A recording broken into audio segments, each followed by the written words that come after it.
Halo teman-teman semuanya, apa kabar? Semoga kalian sehat selalu. Di sini saya sedang mengampu mata kuliah Pembaharuan pembelajaran pendidikan ekonomi. Dalam materi tersebut, yang akan dibahas adalah permasalahan pokok ekonomi dan sistem ekonomi. Perkenalkan, nama saya Sinta Dewi. Nama saya Silas Nabunome. Nah, teman-teman, dalam membahas permasalahan pokok ekonomi dan sistem ekonomi, kita akan membahas pertama permasalahan ekonomi klasik, yaitu produksi, distribusi, dan konsumsi. Yang kedua, permasalahan pokok ekonomi modern, apa, bagaimana, untuk siapa, barang, produksi. Yang ketiga yaitu pengertian sistem ekonomi. Yang keempat, macam-macam sistem ekonomi. Yang kelima, kekuatan dan kelemahan masing-masing sistem ekonomi.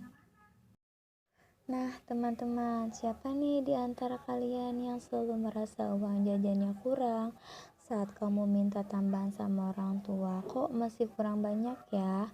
Sepertinya ada saja kebutuhan yang belum terpenuhi dengan jatah uang jajan bulanan kamu. Kenapa sih?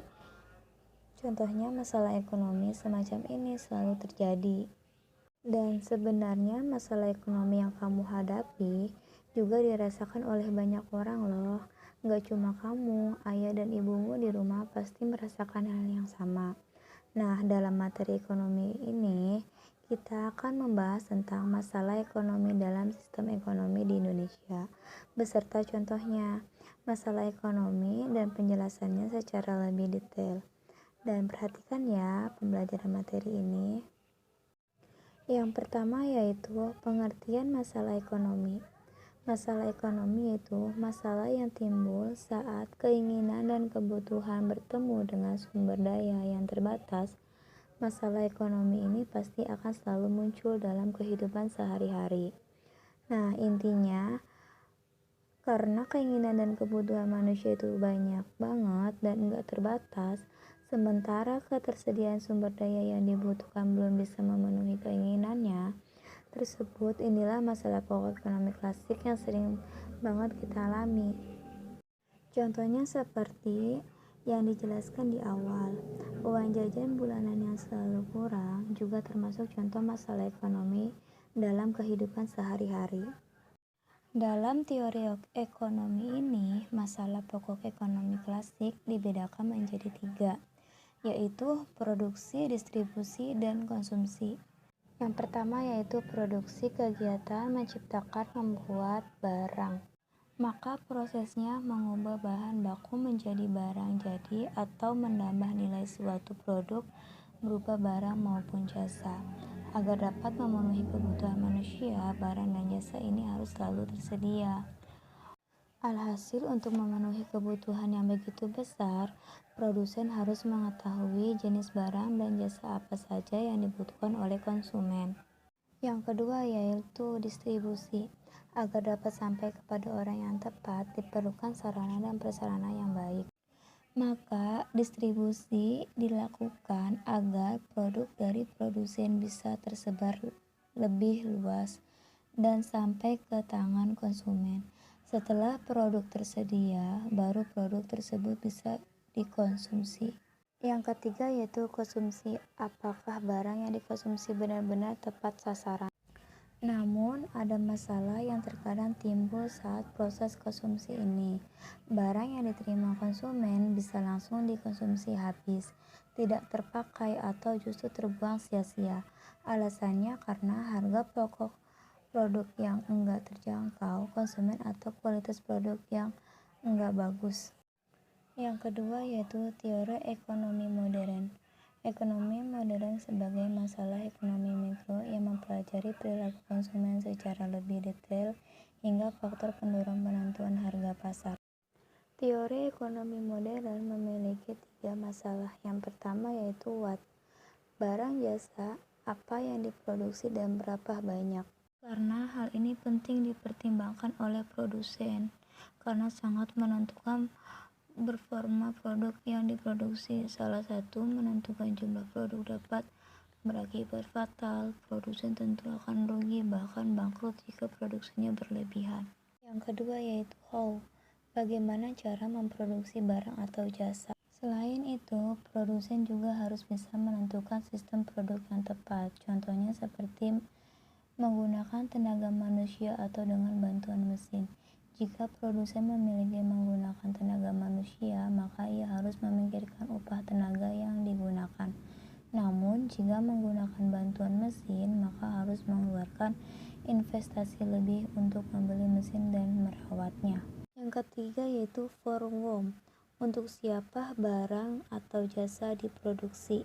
Maka siapa yang membutuhkan produk mereka dan siapa saja yang akan menikmati hasilnya. Misalnya seperti para karyawan yang akan menerima gaji, memiliki bahan baku yang produknya dibeli produsen, hingga memiliki modal atau investor yang menerima pendapat dari investasinya dan tentu saja si produknya sendiri. Selanjutnya saya akan menjelaskan tentang sistem ekonomi. Nah, sistem ekonomi adalah suatu cara untuk mengatur dan mengorganisasi segala aktivitas ekonomi dalam masyarakat, baik yang dilakukan oleh pemerintah atau swasta berdasarkan prinsip-prinsip tertentu dalam rangka mencapai kemakmuran atau kesejahteraan. Sistem ekonomi ya, yang pertama yaitu sistem ekonomi tradisional.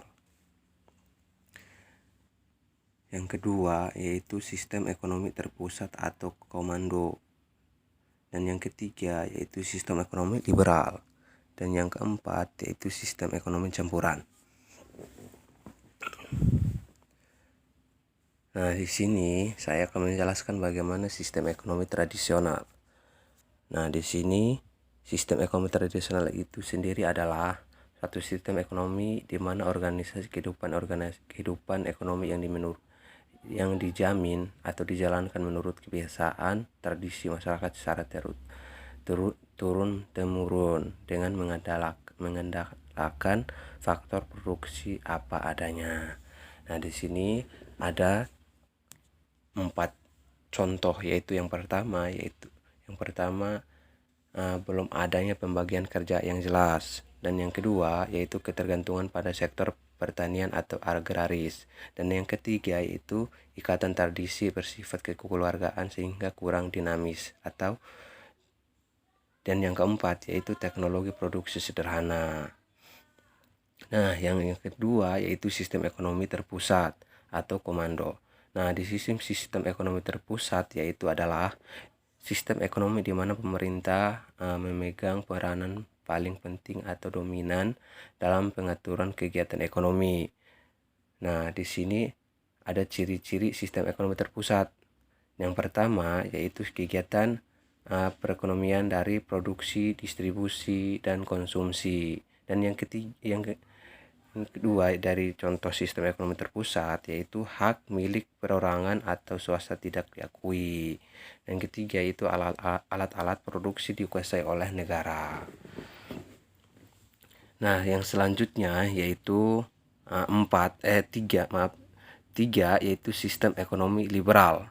Nah, sistem ekonomi liberal itu sendiri adalah suatu sistem ekonomi yang menghendaki kebebasan yang seluas-luasnya bagi sistem individu untuk melakukan tindakan ekonomi tanpa campur tangan dari pemerintah. Nah, di sini ada ciri-ciri sistem ekonomi liberal. Nah, yang pertama yaitu ciri-ciri sistem ekonomi liberal, yang kedua yaitu kegiatan sistem ekonomi liberal, dan yang ketiga yaitu kelemahan sistem ekonomi liberal. Nah, ciri-ciri sistem ekonomi liberal yaitu ada 3 contoh. Yang pertama yaitu diakuinya kebebasan pihak swasta atau masyarakat untuk melakukan tindakan ekonomi. Dan yang kedua yaitu diakuinya kebebasan memiliki barang modal atau barang kapital. Yang ketiga yaitu dalam melakukan tindakan ekonomi dilandasi semangat untuk mencari keuntungan sendiri. Nah, yang kedua dari sistem ekonomi liberal yaitu kekuatan sistem ekonomi liberal. Nah, di sini ada 3 contoh kekuatan sistem ekonomi liberal.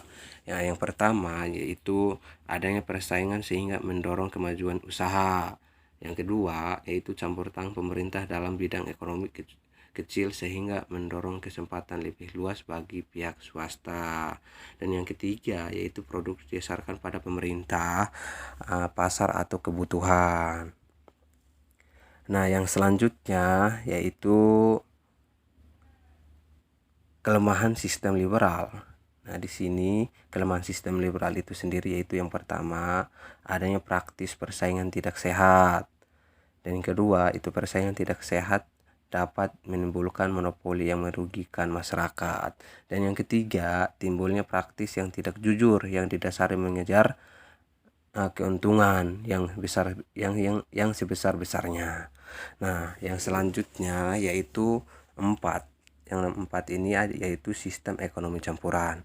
Nah, sistem ekonomi campuran itu sendiri yaitu sistem ekonomi di mana di satu sisi pemerintah memberikan kebebasan kepada masyarakat untuk berusaha dalam melakukan kegiatan ekonomi. Nah, teman-teman, di sini kita sudah menjelaskan permasalahan pokok ekonomi dan sistem ekonomi. Semoga pembelajaran video kali ini bisa bermanfaat bagi kita semua. Assalamualaikum warahmatullahi wabarakatuh.